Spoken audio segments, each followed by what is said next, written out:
డబ్బు, అనారోగ్యం, ఉద్యోగం, వ్యాపారం, అప్పులతో బాధపడుతున్నారా? మీకోసమే launch your future program. Hi hello నమస్తే, welcome back to Suman TV. అమెరికాలో పార్ట్ టైం ఉద్యోగాలు దొరకడం చాలా కష్టంగా ఉంది. మరి ఇక్కడి నుంచి వెళ్ళినటువంటి భారతీయులు అక్కడ అమెరికాలో ఉన్నటువంటి భారతీయ కుటుంబాలలో ఆయాలుగా వర్క్ చేస్తున్నారంటే నమ్ముతారా? మరి నిజమేనండి, ఆయాలుగా వర్క్ చేస్తున్నారు. ఇంకా వాళ్ళ ఆర్థిక పరిస్థితి, కొంచెం రెంట్లు పెరగడము, ఇవన్నీ కట్టడం కొంచెం చాలా ఇబ్బందిగా ఉంటుంది. అయితే స్టూడెంట్స్కి అమెరికా నిబంధనల ప్రకారము హాస్టల్ ప్రెమిసెస్లోనే, క్యాంపస్ ప్రెమిసెస్లోనే వర్క్ చేయాలి. కానీ ఈ రెంట్స్ ఇవన్నీ కూడా వాళ్ళకి పే చేయడము కొంచెం ఎక్కువైపోవడం వల్ల క్యాంపస్ వెలుపల కూడా వీళ్ళు వర్క్ చేయాల్సినటువంటి అవసరం పడుతుంది అక్రమంగా. మరి దీనిపైన మరింత సమాచారం అందించడానికి ఈరోజు మనతో పాటు ఉన్నారు అసిస్టెంట్ ప్రొఫెసర్ రామకృష్ణ గారు. సార్తో మాట్లాడదాం. నమస్తే సార్. నమస్కారం అమ్మా. సార్, మనం చెప్పినట్టుగా పార్ట్ టైం ఉద్యోగాలు, అమెరికాలో పార్ట్ టైం ఉద్యోగాలు చాలా కష్టమైపోతుంది. అంటే ఇదంతా కూడా ట్రంప్ ఎఫెక్ట్ అని అంటారా, ఇంపాక్టే అంటారా? లేదండి, ట్రంప్కి దీనికి అసలు ఏమాత్రం సంబంధం లేదు. ఎందుకయ్యా అంటే మనం ఇంతకుముందు కొన్నిసార్లు మాట్లాడుకున్నట్టు వాళ్ళకి ఆర్థిక మాంద్యం అనేది వచ్చింది. ఆర్థిక మాంద్యం వచ్చింది కాబట్టి జనరల్గా మరి జాబ్స్ అనేవి తగ్గిపోయాయి. ఒకటి. రెండోది, ఈ స్టూడెంట్స్ అక్కడికి వెళ్ళి పార్ట్ టైం చేయడం అనేది ఇప్పుడు ఈ విషయంపై మనం చాలా క్లోజ్గా అబ్జర్వ్ చేస్తున్నాం కాబట్టి వాళ్ళు ఏం పనులు చేస్తున్నారని ఇప్పుడు న్యూస్ పేపర్లో వస్తున్నాయి. లేదు అంటే వాళ్ళు పార్ట్ టైం చేయడం కానీ, లేదు క్యాంపస్ వెలుపల అది పార్ట్ టైం చేయడం అన్నది కానీ, ఇది ఎన్నో సంవత్సరాలుగా వస్తూనే ఉంది.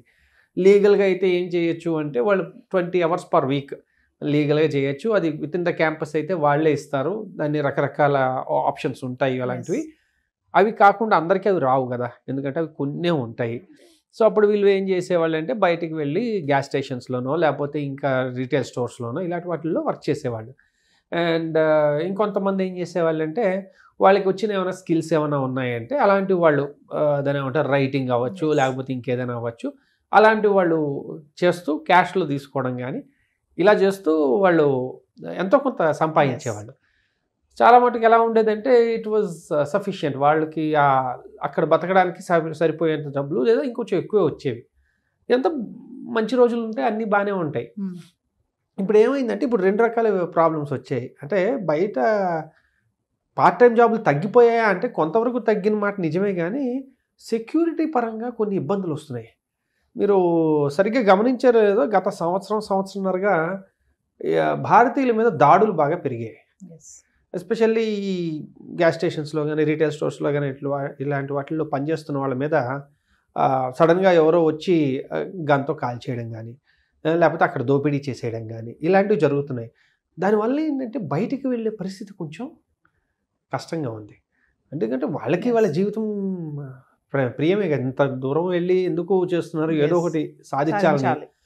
అలాంటి టైంలో అక్కడికి వెళ్ళి ఇలా దిక్కులేని ఇవి కష్టమైన పరిస్థితులు అండి. అందుకని చాలామందికి ఏంటంటే అదొక రకమైన బెరుకు వచ్చింది. కొన్ని ఏరియాల్లో అయితే ఇది ఇంకా నడుస్తుంది. అందువల్ల ఏం చేశారంటే ఇంకా ఆల్టర్నేటివ్స్ చూసుకుంటున్నారు. అది. రెండో విషయం ఏంటంటే మనకి సాఫ్ట్వేర్ ఎవరైతే అక్కడ ఉంటారో ఇద్దరు వేజ్ ఎర్నర్స్, వాళ్ళకి ఏమైంది, ఇంతకుముందు వర్క్ ఫ్రమ్ హోమ్ అనేది చాలా ఇదిగా ఉంది. కానీ స్లోగా కంపెనీస్ కూడా మీరు రావాల్సిందే, తప్పదు, ఇంకా వచ్చి చేయాల్సిందే ఆఫీస్కి అనేసరికి వీళ్ళకి ఆ రిక్వైర్మెంట్ వచ్చింది. సరే అదేదో అంటారు చూడండి, వైద్యుడు ఇచ్చింది రోగి కోరింది ఒకటే అయింది అన్నట్టు, వీళ్ళకి సరైన సమయంలో వీళ్ళకి ఇబ్బందులు అవ్వడంతో వీళ్ళు కమ్యూనిటీ అంతా కొంచెం క్లోజ్గా ఉంటుంది కాబట్టి ఏదో రకంగా వాళ్ళు ప్రయత్నించి అక్కడ చేస్తున్నారు. ఒక రకంగా చాలా మంచిదే. ఎందుకయ్యా అంటే చాలా మంచి ఎన్వైరన్మెంట్లో ఉంటున్నారు వాళ్ళు. ఎవరో వచ్చి కాల్ చేస్తాడని భయం లేదు, దోపిడీ చేస్తాడని భయం లేదు, ఏమీ లేదు, భాష ఇవి టెన్షన్లు లేవు. అండ్ మోర్ ఆర్ లెస్ మన వాళ్ళు ఉన్నారు అంటే కాస్త అక్కడ ఒక పూట పిలిచి భోజనం పెట్టడం కూడా గొప్పే. అంత అంటే మన మర్యాదలు పోయాయని కాదు, అంత కుదరదు. అక్కడ లైఫ్ స్టైల్కి ఎవరినో పిలిచి భోజనం పెట్టాలంటే అంత కుదరదు. కానీ ఇప్పుడు ఏమవుతుంది, వాళ్ళు వస్తే 8 గంటలో 10 గంటలో వీళ్ళు చూసుకోవాల్సి ఉంటుంది. అది చూసుకున్నందుకు గాను తిండితో సహా దాన్ని ఏమంటారు ఇది చేస్తారు. లేదా కొంతమందికి అమ్మాయిలకైతే దాన్ని ఏమంటారు ఉండడానికి కూడా ఇచ్చి డబ్బులు ఇవ్వరు, అంతే, ఉండడానికి ఇస్తారు, తిండి పెడతారు, ఇది చాలు, ఇంతకు మించి ఏం కావాలి. కాబట్టి మనం దాన్ని అయ్యోయ్యో ఇలాంటి పరిస్థితి వచ్చిందా అనే దృష్టితో చూడడం కంటే ఒక రకంగా వీళ్ళకి అది మంచిదే. ఇన్ఫ్యాక్ట్ కరెక్ట్గా జరగగలిగితే మన కమ్యూనిటీ ఈ రకంగా ఒకరికొకరు చేదోడు వాదోడుగా ఉండాలి. ఎస్. ఉన్నప్పుడు ఏమవుతుందంటే అందరూ చాలా హ్యాపీగా ఉంటారు, వీళ్ళకి కొత్త పరిచయాలు ఏర్పడతాయి, అప్పుడు సర్వే జన సుఖినో భవంతు. కాబట్టి ఇది మంచిదే. అది అయ్యో ఇలా చేస్తున్నారా అంటే మరీ బాగుంది. ఇంతకుముందు గ్యాస్ పంప్లో పెట్రోల్ కొడుతుండేవాడో, లేకపోతే అక్కడ క్లర్క్గా పనిచేస్తుండేవాడో, ఇంకేమైనా పనులు చేస్తుండేవాడు. ఏవి డిగ్నిటీ ఆఫ్ లేబర్ అండి. ఏ పని తక్కువ కాదు, ఇది కూడా తక్కువ కాదు. మనకేంటంటే ఎక్కువ మంది ఉండేసరికి జనాలు మనకి చాలా పనులు ఇదొక ఉద్యోగం అన్నట్టుగా తెలియదు. 20 ఏళ్ల క్రితం ఎవరైనా దగ్గరికి వెళ్ళి ఏమంటే నేను మీ పిల్లల్ని చూస్తాను అన్నారనుకోండి, ముందు వాడిని తరిమి కొట్టేవాళ్ళు, పిల్లల్ని ఎత్తుకెళ్ళిపోతున్నారని. ఇప్పుడు వాళ్ళంతా వాళ్ళే స్వచ్ఛందంగా వచ్చి ఇచ్చేస్తున్నారు. అలాంటిది అక్కడ పరిస్థితి ఆలోచించుకోండి. అక్కడ ఇంకా బిజీ లైఫ్ స్టైల్ ఉంటుంది కాబట్టి ఇది సాధారణం, మంచిది. అంటే సార్ ఇప్పుడు అక్కడ ఉన్నటువంటి ఐటీ ఉద్యోగులకి అంటే కష్టమే అంటారా? నిరుద్యోగ సమస్య ఉందని అయితే మనకు తెలుస్తుంది కదా, మరి దీన్ని ఎలా చూడొచ్చు అంటారు? ఇక్కడ ఉద్యోగులు అంటే 2 రకాలుగా మనం చూడాలి. ఒకటి ఏంటంటే ఇప్పుడు ఈ ఎంఎస్ కంప్లీట్ చేసుకుని ఉద్యోగ మార్కెట్లోకి వచ్చేవాళ్ళు ఒకళ్ళైతే, ఆల్రెడీ ఎక్స్పీరియన్స్ ఉండి ఉన్నవాళ్ళు ఇంకొకళ్ళు. ఈ రెండో రకమైన కేటగిరీకి ఏదైతే ఉందో అక్కడ పరిస్థితి కొంచెం గంభీరంగానే ఉంది. లక్కీగా ఇప్పుడు ఎలక్షన్స్ అయిపోయాయి కాబట్టి అందరికీ క్లియర్, ట్రంప్ వచ్చేస్తున్నాడని తెలుసు. కాబట్టి అతను దాన్ని ఏమంటారు, అతని పాలసీలు ఎలా ఉండబోతున్నాయి, అతను ఏ రకమైన దృక్పథంతో ఉంటాడన్నది అందరికీ తెలుసు. ఒకటి ఏంటంటే Republicans are always pro business. వారు బిజినెస్ని ఎలా అభివృద్ధి చేయాలన్న దీంతో వాళ్ళు చూస్తారు. ఏ రకంగానూ దాన్ని ఏమంటారంటే ఈ విషయంలో అయితే మాత్రం కన్ఫర్మ్. కాబట్టి ఇన్వెస్ట్మెంట్స్ అవి ఇంప్రూవ్ చేసి అమెరికాని అభివృద్ధి పదంలో ఎలా నడిపించాలనే దృష్టితోనూ వాళ్ళు ఆలోచిస్తారు. కాబట్టి బిజినెస్ అంత భయపడాల్సిన అవసరం లేదు, మెల్లగా పుంజుకోవచ్చని ఆశించవచ్చు. కాబట్టి ఈ చిన్న ఒడిదొడుకులు ఏవైతే ఉన్నాయో, కొంతమంది ఉద్యోగాలు పోయి ఆ బెంచ్లో ఉండడమో లేదంటే ఇంకేమైనా రకాలు ఉన్నా కూడా మెల్లగా సర్దుకోవచ్చనే మనం అభిప్రాయపడవచ్చు. ఎందుకంటే ఏనాడు ఆయన ఎవరిని టార్గెట్ చేసి ఇదిగో ఈ మొత్తం కంపెనీలు మూయించేస్తాం లేకపోతే ఇంక ఇది ఇలా చేస్తాం అనేది ఏనాడు లేదు. Is always pro business. He himself is a business man. కాబట్టి బిజినెస్ బాగానే ఉంటుంది. అయితే మరి అక్కడే పుట్టి అక్కడే పెరిగిన వాళ్ళకు కూడా ఉద్యోగాలు కష్టమే అంటే ఏమంటారు? మరి ఏమి లేదు, వాళ్ళు అమెరికన్ సిటిజన్స్ అండి. వాళ్ళ గురించి మనం ఇంకా భారతీయులు అనుకుంటున్నాం కానీ ఒక రకంగా చెప్పాలంటే వాళ్ళు అమెరికన్ సిటిజన్స్. ఇప్పుడు భారతదేశంలో దాని ఏమంటారు, ఆర్థిక మాంద్యం వచ్చింది, ఉద్యోగాల కొరత వచ్చింది అనుకోండి, ఏం చేస్తున్నాం? భారతదేశంలో ఉంటున్నాం, కొన్నాళ్ళు ఫైట్ చేస్తాం, తర్వాత మళ్ళీ ఉద్యోగాల్లో జాయిన్ అవుతాం. వాళ్ళు అంతే. అయితే ఏంటంటే మనకి ప్రతిదీ దాని ఏమంటారు ఈ అర్థంలో చూస్తాం అన్నమాట, భారతీయులు భారతీయులు భారతీయులు అని. ఇప్పుడు వాళ్ళ వివేక్ రామస్వామి ఉన్నాడు, ఆయన భారతీయ సంతతికి చెందినవాడే కానీ పుట్టి పెరిగింది అక్కడే. ఓకే, ఆయన భారతీయ మూలాలు ఉండడం వల్ల భారతీయ తత్వాన్ని చాలా గట్టిగా జీర్ణించుకోవడం వల్ల భారతీయుడు అని అనుకుంటున్నాం. కానీ అతను మొట్టమొదటి ఆలోచించేది ఎప్పుడూ అమెరికా ఫస్ట్. కాబట్టి వాళ్ళందరూ అమెరికన్స్ అండి, కాబట్టి భారతీయుల్లా కనబడుతున్నారు అంతే. కాబట్టి మనం ఏదో ఆందోళన పడుతున్నాం, వాళ్ళకి అదేం లేదు. వాళ్ళ దేశం అది, వాళ్ళు అక్కడి నుంచి ఎక్కడ పారిపోతారు. కాబట్టి ఇంకేమీ లేదు. సార్ ఇప్పుడు మీరు H1 గురించి చెప్పారు, అక్కడే ఉంటున్న వాళ్ళ గురించి మాట్లాడారు. ఓకే, అక్కడే పుట్టి అక్కడే చదువుతున్న వాళ్ళ గురించి చెప్పారు. మరి ఇక్కడి నుంచి ఎంఎస్ చేయడానికి అక్కడికి వెళ్తారు కదా, మళ్ళీ వాళ్ళ పరిస్థితి ఏంటి? మొట్టమొదట ఏమవుతుందంటే ఈ ఎంఎస్ చదువుతున్నప్పుడు వాళ్ళు కరికులంలో భాగంగా వాళ్ళు బయటికి వెళ్ళి ఎంతో కొంత ప్రాక్టికల్ ట్రైనింగ్ అనేది పొందవచ్చు. దాన్ని సిపిటి అంటారు, కరికులర్ ప్రాక్టికల్ ట్రైనింగ్. సో 1వ సెమిస్టర్ అయిపోయిన తర్వాత కానీ 2వ సెమిస్టర్ అయిపోయిన తర్వాత కానీ అక్కడ దగ్గరలో ఉన్న కంపెనీల్లో వాటిల్లో పెయిడ్ కానీ అన్పెయిడ్ కానీ ఇంటర్న్షిప్లు వాళ్ళు చేసుకోవచ్చు.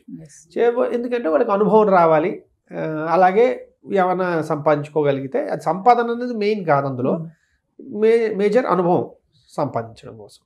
దాని తర్వాత ఓపీటీ అని ఉంటుంది. ఓపీటీలో ఏమవుతుంది అంటే ఎంఎస్ కంప్లీట్ అయిపోయిన తర్వాత 1 సంవత్సరం పాటు వీళ్ళు ఎక్కడైనా పెయిడ్ కానీ అన్పెయిడ్ కానీ ఇంటర్న్షిప్స్ చేయొచ్చు. ఇది చేయడం వల్ల ఏంటంటే వాళ్ళకి నాలెడ్జ్ అది వస్తుంది. ఫుల్ ఫ్లెడ్జ్డ్ ఎంప్లాయీస్ కాదు వీళ్ళు, జాబ్ ఇంకా రాలే, ఎందుకంటే ఎవరు H1B స్పాన్సర్ చేయలేదు. అలా చేయలేని పరిస్థితుల్లో ఓకే H1B స్పాన్సర్ చేసేసారు, సంతోషం, ఇంకా అప్పుడు ఇవన్నీ ఉండవు. అవన్నీ జనరల్గా అంత ఇదిగా అవ్వనప్పుడు వీళ్ళు సంవత్సరం పాటు ఓపీటీలో ఉంటారు. ఓపీటీ ఉన్న తర్వాత సంవత్సరం అయిపోయిన తర్వాత మళ్ళీ ఇంకొక 2 సంవత్సరాలు దీన్ని ఎక్స్టెండ్ చేసుకునే అవకాశం ఉంది. ఓకే, ఆ ఎక్స్టెండ్ చేసుకున్నా కూడా సేమ్ ఇవే నిబంధనలు వర్తిస్తూ ఉంటాయి. అంటే H1Bలో వాళ్ళు లేరని అంటే ఏమిటి, ఎంఎస్ అయిన 3 ఏళ్ళ దాకా వీళ్ళు ఎలాగోలాగా కింద మీద పడి అక్కడ ఉండే అవకాశం ఉంది. ఉండి ఇలా చేసుకుంటూ ఉంటారు అక్కడ ఉండడం కోసం. అది అయిన తర్వాత ఉదాహరణకి H1B రాలా, ఎవరు ఇవ్వలా, వీళ్ళు ఏం చేస్తున్నారు, ఇంకో ఎంఎస్లో ఎన్రోల్ అవుతున్నారు. ఓకే, లేకపోతే పిహెచ్డీలో ఎన్రోల్ అవుతారు. అప్పుడైతే ఏమైంది, మళ్ళీ మొదలు మీరు ఇంకా స్టూడెంట్ అయిపోయారు అంటే ఇంక మళ్ళీ మొదలైంది. పిహెచ్డీలో అనుకోండి మోర్ ఆర్ లెస్ ఏమవుతుందంటే పిహెచ్డీ అంతా పెయిడ్. సో యూనివర్సిటీ స్పాన్సర్ చేస్తుంది. వీళ్ళకి ఆ మాత్రం దాన్ని ఏమంటారు ఫోకస్ ఉండి కొంచెం నాలెడ్జ్ ఉంది అంటే అక్కడ పిహెచ్డీ రావడం కొంచెం సులువే. కొంచెం మంచి ప్రొఫెసర్ల దగ్గర మీరు మంచి ఇది ఇంప్రెషన్ ఉండి మీరు కొంచెం నాలెడ్జ్ ఉంది, వాళ్ళ ఏరియా ఆఫ్ రీసెర్చ్లో మీరు ఎంతో కొంత కంట్రిబ్యూట్ చేయగలరు అనగానే పిహెచ్డీలు ఇస్తారు. పిహెచ్డీ వచ్చింది అంటే ఇంకా జనరల్లీ సైన్సెస్లో మనం మాట్లాడుకుంటుంది స్టెమ్లో కాబట్టి స్టెమ్లో ప్రతి ప్రొఫెసర్ దగ్గర కొంత ఫండ్ ఉంటుంది అనమాట. వాళ్ళు ప్రాజెక్టులు తెచ్చుకుంటారు కాబట్టి సో వాళ్ళ దగ్గర ఉన్న ఫండ్ని బట్టి వాళ్ళు స్టూడెంట్స్ని తీసుకుంటారు వాళ్ళ కింద. సో పిహెచ్డీ వచ్చిందంటే మళ్ళీ 4 ఏళ్ళు, మినిమం 4 ఏళ్ళు. 4 ఏళ్ళ నుంచి ఇంకెన్ని సంవత్సరాలు ఆ ప్రొఫెసర్కి చిరాకు వేసేసి ఎప్పుడు పంపిద్దాం అనుకుంటాడో అప్పుడు మీకు ఇస్తాడు. అంటే అక్కడ ఉండడం అనే దానికి ఆప్షన్స్ ఏంటయ్యా అంటే ఒకటి అంటే H1B రాకుండా యుఎస్లో ఉండడం ఎలాగా అంటే ఎంఎస్ అయిన తర్వాత ఒకటి ఓపీటీ చేసుకుంటూ 3 ఏళ్ళ దాకా మ్యాక్సిమం లాగడం. 3 ఏళ్ళలో కూడా రాలేదు అంటే కాస్త దాన్ని ఏమంటారు నాలెడ్జిబుల్, కాస్త సీరియస్, అకాడమిక్స్ మీద సీరియస్గా ఉన్న వాళ్ళు పిహెచ్డీలో ఎన్రోల్ అయిపోయారంటే ముందుకు వెళ్ళిపోతారు. మళ్ళీ ఒక 4 ఏళ్ళు 5 ఏళ్ళు 6 ఏళ్ళు వాళ్ళు అదృష్టాన్ని బట్టి లేకపోతే వాళ్ళ సీరియస్నెస్ని బట్టి అన్ని సంవత్సరాలు ఉంటారు. లేదు పిహెచ్డీ రాలేదు కొంతమంది ఏం చేస్తుంటారంటే ఎంఎస్కి వెళ్ళిపోతారు. మళ్ళీ ఇంకొక ఎంఎస్ అంటే ఇది ఏరియా కాదు ఇంకో ఏరియాలో ఎంఎస్ చదువుతున్నా అని చెప్పుకుంటారు. అది కూడా సేమ్, అక్కడ ఒక్కసారి అందులో దూరిపోయాము అంటే ఇంక అక్కడి నుంచి ముందుకు వెళ్తూ ఉంటారు. సో ఇలాగ మీరు ఎక్స్టెన్షన్ చేసుకుని ఉండడానికి అయితే అవకాశం ఉంది. H1B ఒకప్పుడు వచ్చేంత సులువుగా ఇప్పుడు రావట్లా. ఒకటి లాటరీ సిస్టము కాబట్టి ఆ లాటరీ వచ్చేదాకా మనవాడు ఉండాలి, లేదా ఇలా కంటిన్యూ చేసుకుంటూ ఉండాలి. లేదు అమ్మో నాకు పెళ్ళి అయిపోవాలి నేను ఇంకా ఇక్కడ ఉండలేను ఇలాగ మేనేజ్ చేయలేను అనుకుంటే ఇంకా మనకు వెనక్కి రావడమే అంతే, ఇంకొక ఆప్షన్ అయితే లేదు. సార్ ఓవరాల్గా చూసుకుంటే ఈ వీసా ప్రాసెస్లో స్కామ్స్ కూడా ఉంటాయంటారా? చాలా పుష్కలంగా ఉంటాయి. కాకపోతే నేను మీకు ఒక రకమైన స్కామ్ గురించి చెప్తా, ఎందుకంటే మనం మాట్లాడుకుంటోంది విద్యార్థులు వారికి భవిష్యత్తుకు సంబంధించింది కాబట్టి ఇది చాలా ఉపయోగపడుతుంది కాబట్టి చెప్తున్నాను. ఇది ఏమవుతుందంటే ఇందాక నేను ఎంఎస్కి వెళ్తారు అనే ఒక విషయం చెప్పాను చూడండి, అక్కడ కొన్ని యూనివర్సిటీలు ఉన్నాయి, అవి పేరుకు యూనివర్సిటీలు. ఓకే, అక్కడికి వెళ్ళారంటే ఒక చిన్న బిల్డింగ్ ఏదో ఉంటుంది. మన ఊళ్ళల్లో చూడండి చిన్న బిల్డింగ్లో మొత్తం కాలేజు యూనివర్సిటీ అన్నీ ఉంటాయి చూడండి, అలాంటిది అనమాట. అందులో మీరు వెళ్ళారంటే 95% నుంచి 99% మంది కేవలం ఇండియన్సే ఉంటారు. ఆ ఉన్న వాళ్ళల్లో అత్యధిక శాతం తెలుగు వాళ్ళే, ఆంధ్ర తెలంగాణ వాళ్ళు మాత్రమే ఉన్నారు. నేనేదో ఎవరిని కించపరచడం కాదు, అక్కడ ఉన్న నెంబర్స్ అవి, ఉన్నదంతా ఆంధ్ర వాళ్ళు తెలంగాణ వాళ్ళు, అంటే తెలుగు వాళ్ళు తప్పించి ఇంకా ఆ రేంజ్లో అక్కడ ఎలా అయినా ఉండిపోవాలనే ఇది అయితే మిగిలిన వాళ్ళు లేరు.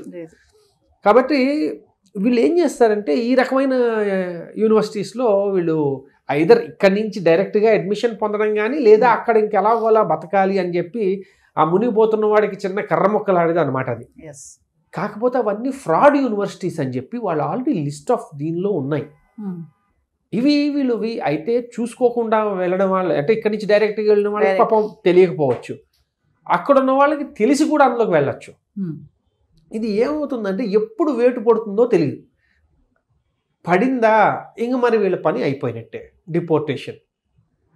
అది కూడా ఏమవుతుంది ఇక్కడి నుంచి మనం ఇప్పుడంతా అనుకుంటున్నాం, వాళ్ళు ఏం చేస్తారయ్యా అంటే యూనివర్సిటీ పేరుకుంటుంది, మీరు వెళ్తారు అడ్మిషన్ అయిపోయారు వాడు మీకు సిపిటి ఇది ఇచ్చేస్తాడు, మీరు ఇంకెక్కడికి వెళ్ళక్కర్లే, నామకే వాస్తే మీకు సర్టిఫికేట్ వచ్చేస్తుంది, దాని ద్వారా వాడికి ఎంత కట్టాలో కట్టేయండి, మీరు ఎక్కడ కావాలంటే అక్కడ ఉద్యోగాలు చేసుకోండి, అన్నీ బాగానే ఉంటాయి.